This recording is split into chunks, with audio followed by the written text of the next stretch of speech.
want to encourage you guys also, as you're able, to come join one of our live services here at LifeChurch at 9 a.m. and 10:30, because we've got some awesome kids programming we know your children would enjoy.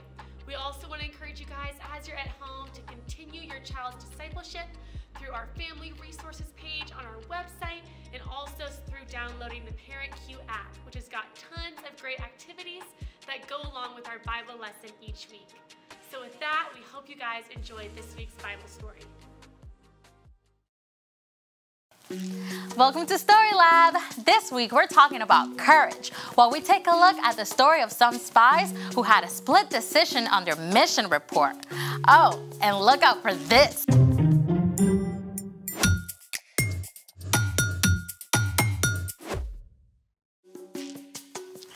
Hey, I'm Amaya. And I'm Zeke. And we're talking about courage, which is being brave enough to do what you should, even when you're afraid. So, let me get this straight. Fear is where courage starts? Yep. I could be a courage champion. What are you afraid of? Okay, super weird, but there's this bedpost in my aunt's guest room I'm kinda scared of walking past. Okay, I mean, people are afraid of all kinds of things. I looked up some of the top fears. Like what? Number 5, fear of getting laughed at. Ooh. Number 4, fear of thunder and lightning. Number 3, fear of big dogs. Number 2, fear of heights. And number 1, fear of snakes and spiders. Now my heart's pounding. I know, right? When fear shows up, it can actually take over your body. Fear really does go straight for the control system. When you face a fear, your brain alerts your nervous system, which triggers the release of stress hormones like cortisol and adrenaline. This causes your blood pressure, heart rate, and breathing to increase. More blood flows to your limbs so you can throw a punch or run for your life. And some parts of your brain are so busy amping up your body that the thinking part of your brain can shut down. Wow. No wonder we make such terrible decisions when we're afraid. Yep, but there are things that we can do to face our fear. Like we can breathe deeply and slowly. And we can also ask questions about our fears. Like, what do I really think that bedpost is gonna do to me? Exactly. Oh,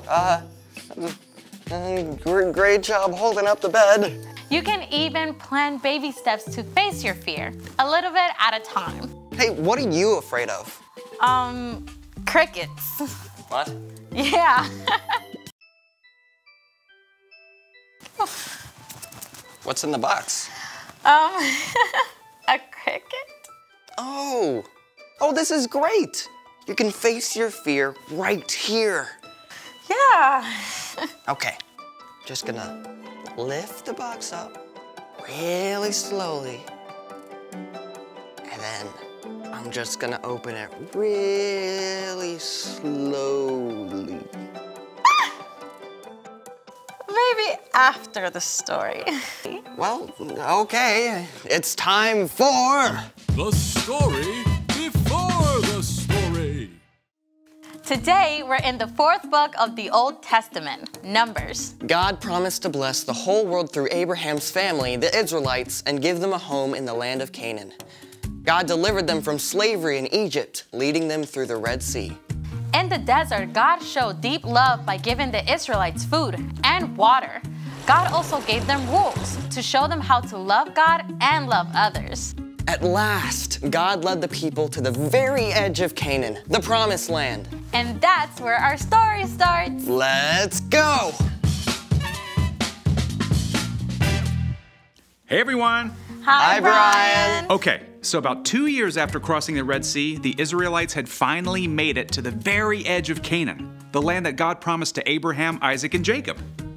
God told their leader Moses, "Send some men to check out the land of Canaan.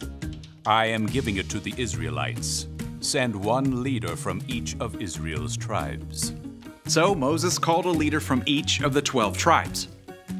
Shammua, Shaphat, Caleb, Igal, Joshua, Palti, Gadiel, Gadi, Amiel, Sethur, Nabi, and Juel.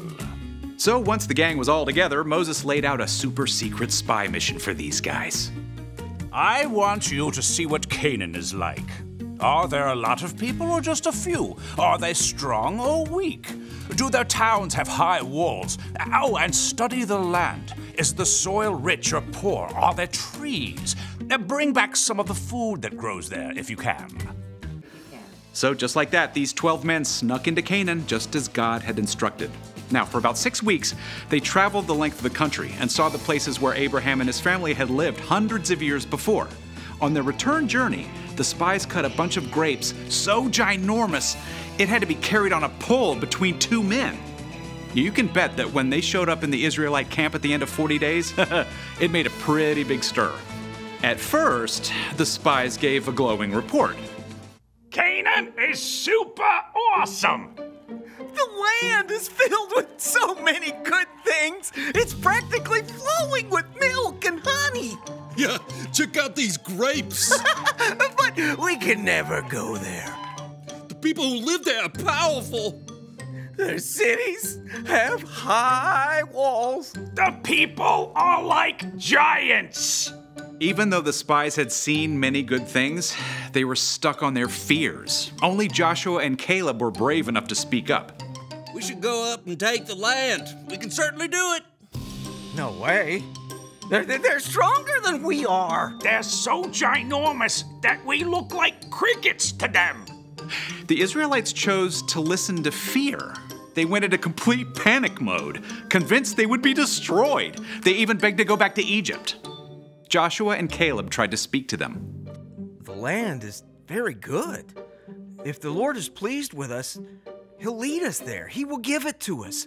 But we've got to obey Him. Yeah, don't be afraid of the people in the land. The Lord is with us. Instead of listening to Joshua and Caleb, the Israelites talked about killing them. But in the midst of all this chaos, the glory of God appeared at the tent of meeting. God spoke to Moses. How long will they refuse to believe in me? Moses begged God to have mercy on the Israelites. Lord, your love is great. Forgive the sin of these people, just as you've done so many times already. I have forgiven them, just as you asked. But not one of these people will see the land I promised to give them. But my servant Caleb has a different spirit. He follows me with his whole heart, so I will bring him into the land. Joshua was also allowed to enter the land. God did forgive the Israelites for turning away again, but there were big consequences.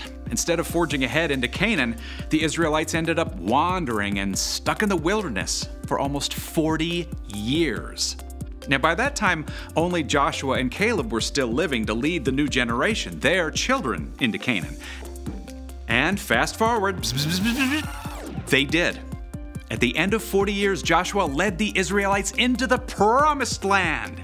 And right away, they came up to the walled city of Jericho. But with God's help, they faced their fears, and those impossibly strong walls came tumbling down. But that's another story for another day. Wow. I mean, so the spies' fears were real. I mean, their enemies were really strong. Yep, but Joshua and Caleb knew that God had already promised to help them.